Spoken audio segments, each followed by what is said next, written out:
सद्भाविकांनो, राम राम. आज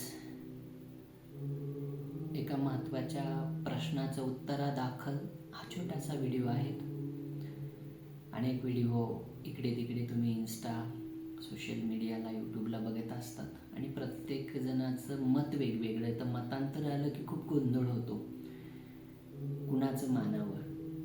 आजचा व्हिडिओ खूप कामाचा आहे, शरीराशी संबंधित, आयुर्वेदाशी संबंधित आहे.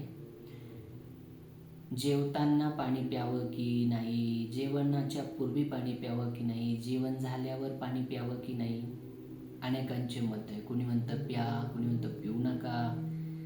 त्यासाठी खूप स्पष्ट क्लिअर तुम्हाला सांगतो. भोजनापूर्वी कधी पाणी पिऊ नये.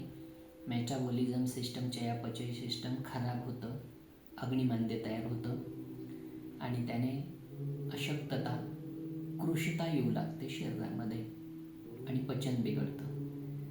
चालू भोजनामध्ये अवश्य पाणी पीत राहावं थोडं थोडं. ते शास्त्रोक्त आहे, कामाचं आहे, फायद्याचं आहे. आणि जेवण झाल्यावर पण पुन्हा पाणी पिऊ नये. 2 घोट पाणी प्यावं, मुखशुद्धीपुरतं, ठसका खोकला जाऊ नये तेवढ्यापुरतं. बाकी 20-25 मिनिटं किंवा अर्ध्या तासानंतर काय पोटभर पाणी प्यायचं ते प्यावं. पण आपण लगेचच पाणी पितो आणि कामाला लागतो, कुठेतरी निघतो.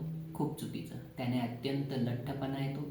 मेटाबॉलिझम सिस्टम, चयापचय सिस्टम, पाचनतंत्र सगळं बिघडतं.